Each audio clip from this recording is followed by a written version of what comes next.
Estava no meio de uma dessas longas viagens, atravessando o interior do Mato Grosso, com uma carga de móveis planejados. A estrada era cercada por vastos campos e matas densas, e o silêncio da madrugada só era quebrado pelo som do motor e, de vez em quando, pelo ruído distante de algum bicho noturno. Tinha amarrado a carga com todo cuidado, como sempre fazia, garantindo que os móveis não se movessem durante o trajeto. Mas naquela noite, algo estava estranho, e o feriado de 7 de setembro parecia trazer uma inquietação no ar. Logo nos primeiros quilômetros, ouvi um som que me fez arrepiar. Era um ranger, seguido por um som de bater de portas, como se alguém estivesse abrindo e fechando as gavetas e portas dentro do baú.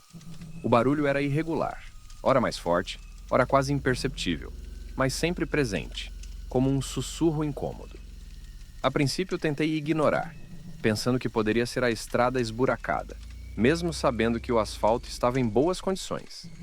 Conforme a viagem avançava, o barulho não cessava. Pelo contrário, parecia ficar mais insistente, como se algo estivesse se movendo lá atrás, tentando se libertar.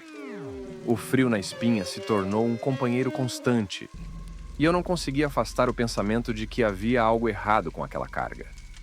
O ranger das madeiras, o bater das portas, tudo soava anormal, como se os móveis tivessem vida própria. A madrugada se estendeu, e o cansaço começou a pesar, mas o som dentro do baú me mantinha alerta. Cada quilômetro percorrido era um desafio mental, tentando manter o foco na estrada, enquanto minha mente se enchia de pensamentos sombrios. Por mais que tentasse me convencer de que tudo tinha uma explicação lógica, a sensação de que algo mais estava acontecendo era impossível de ignorar. Quando finalmente cheguei ao destino, já próximo ao amanhecer, estava exausto, tanto física quanto mentalmente. O cliente, um senhor de meia-idade, esperava por mim na frente da casa. Descemos a carga juntos, e enquanto eu me esforçava para parecer calmo, ele notou minha expressão tensa. Ele não precisou perguntar, mas de alguma forma sabia o que eu estava sentindo. Depois de descarregar os móveis, o cliente, com um olhar sério e voz grave, comentou que a empresa que fornecia os materiais para fabricar os móveis tinha uma história sombria. Alguns funcionários haviam contado sobre um acidente fatal que aconteceu meses antes, no armazém onde os materiais eram estocados. Desde então, diziam que o lugar não era mais o mesmo. Ouviam sons estranhos, como coisas se movendo sozinhas, portas batendo sem motivo, e a sensação constante de que não estavam sozinhos ali. Enquanto ele falava, senti um arrepio percorrer meu corpo. Aquilo explicava os sons que ouvi durante a viagem, mas, ao mesmo tempo, não trazia nenhum conforto. Saber que aquela carga poderia estar de alguma forma ligada a algo tão sombrio só aumentava o desconforto que já sentia. Quando finalmente deixei o local, com o sol começando a despontar no horizonte, sentia-me aliviado por ter completado a entrega, mas o peso daquela experiência não me abandonou. A estrada de volta parecia mais sombria, e o silêncio que antes era bem-vindo, agora carregava uma tensão invisível. Até hoje, quando lembro daquela viagem, o som do ranger das madeiras e das portas batendo ecoa em minha mente. Um lembrete sombrio de que há coisas na estrada que vão além da nossa compreensão. Se você gostou dessa história e quer mais relatos sombrios das estradas, não esquece de curtir, seguir, comentar o que achou e compartilhar com os amigos. Naquele feriado de 7 de setembro, a estrada estava diferente. A noite começou estrelada, o que era raro para aquela época do ano, e eu dirigia com uma carga de manequins.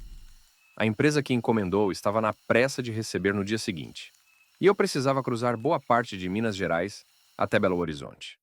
A princípio, a viagem estava tranquila. A estrada era só minha, e o som do motor era quase hipnótico. Mas, como sempre, quando as coisas parecem calmas demais, algo estranho acontece. Não demorou muito para que as estrelas começassem a desaparecer, e logo, uma chuva torrencial desabou sobre mim. Os limpadores do para-brisa mal davam conta de tirar a água que caía, e a visibilidade foi para quase zero. Estava tenso, mas mantinha o foco na estrada. Foi aí que ouvi o primeiro som, uma batida seca no baú. Eu achei que fosse a carga se movendo, afinal, manequins não são leves, e a estrada cheia de curvas Podia ter feito uma caixa se soltar. Mas o barulho continuou, repetitivo e desesperado, como se alguém estivesse preso lá dentro, tentando sair. Meu coração começou a bater mais rápido, e eu senti um frio na espinha que não tinha nada a ver com o ar gelado que vinha com a chuva. Precisei parar. Então entrei no primeiro posto de gasolina que encontrei. Saí do caminhão com as mãos tremendo e o estômago embrulhado, imaginando o que poderia estar acontecendo. Caminhei até a traseira do caminhão, sentindo a água encharcar minha jaqueta e pingar pelo rosto. Ao abrir o baú, o som cessou de repente. Só o eco da chuva lá fora preenchia o silêncio.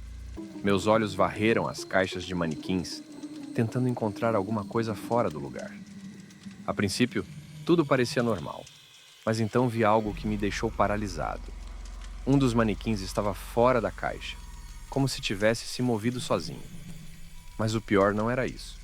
A face dele era diferente dos outros, com uma expressão que não deveria estar ali. Os olhos, esculpidos com precisão assustadora, pareciam estar me olhando diretamente, como se houvesse algo vivo por trás daquele plástico inerte. Fechei o baú rapidamente, com o coração quase saindo pela boca. Voltei para a cabine com a chuva ensopando minha roupa, mas o frio que eu sentia vinha de dentro. Respirei fundo, tentando me acalmar, mas o som das batidas voltou assim que comecei a dirigir novamente. Só que agora, mais forte, mais insistente. Era como se algo estivesse tentando sair de lá, querendo ser libertado, e eu, preso na cabine, me sentia cada vez mais impotente. O cansaço começou a tomar conta de mim. Os minutos viravam horas, e o medo só aumentava.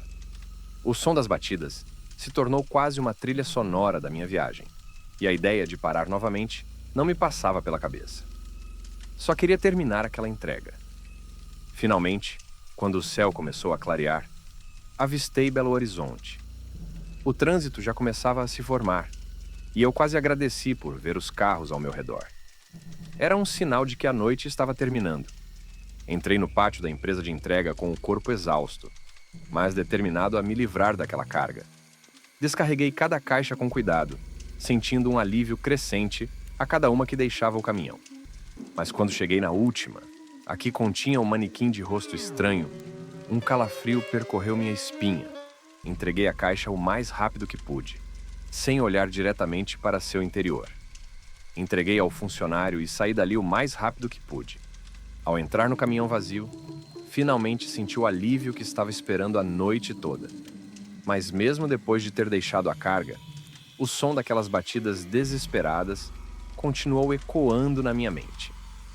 Eu sabia que aquela entrega nunca seria esquecida, e uma parte de mim temia que o que quer que estivesse naquele manequim ainda estivesse me observando. Naquela manhã de 7 de setembro, o calor já começava a castigar cedo, típico do interior de Goiás. Eu e o João tínhamos um longo dia pela frente, com várias entregas de bebidas para fazer.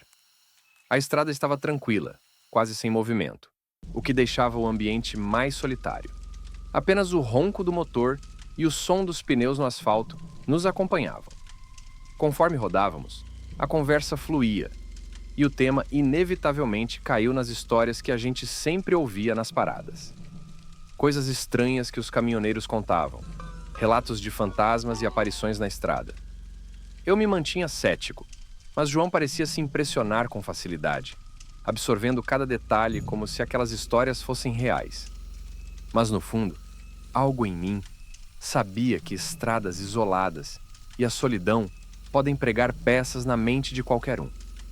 O destino dessa entrega era um barzinho afastado, encravado numa estrada que parecia esquecida pelo tempo. O lugar tinha um ar antigo, como se nada ali tivesse mudado nos últimos 30 anos. Estacionei o caminhão na frente e começamos a descarregar as caixas. Tudo seguia como de costume, mas havia algo no ar, uma sensação de inquietação que eu não conseguia explicar. O vento parecia soprar diferente, trazendo um frio na espinha, apesar do calor escaldante. Enquanto colocávamos as caixas no chão, vi o dono do bar, seu Alfredo, sair pela porta dos fundos. Ele andava devagar, como se carregasse o peso de uma vida inteira nas costas. Havia algo estranho em sua aparência, mas na pressa de terminar o trabalho, ignorei essa impressão. Ele se aproximou e ficou observando, como sempre fazia, enquanto continuávamos descarregando a mercadoria. Havia uma certa rigidez em seus movimentos, um olhar distante que me causava desconforto. À medida que terminávamos, notei que o ar ao redor parecia mais denso, como se algo invisível estivesse nos pressionando. João estava inquieto, mas mantinha o foco na tarefa, enquanto eu tentava afastar o sentimento estranho que me dominava. Com todas as caixas descarregadas, subimos de volta ao caminhão, prontos para partir. Foi só então que percebi algo que fez o sangue gelar. O caminhão estava mais leve, mas o peso que senti no peito aumentava. Algo não se encaixava.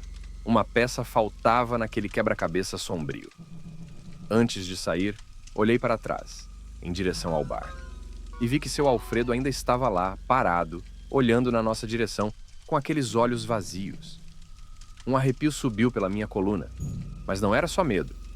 Era algo mais profundo, uma sensação de que o que eu via não deveria estar ali. Mais tarde, enquanto dirigíamos para a próxima entrega, as palavras de outros caminhoneiros ecoavam na minha mente. Relatos de aparições, de encontros que não podiam ser explicados. A estrada à frente parecia se estender para o infinito, e um silêncio pesado tomou conta da cabine.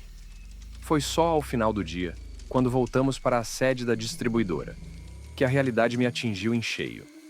Alguém comentou, quase casualmente, que o seu Alfredo havia falecido alguns dias antes.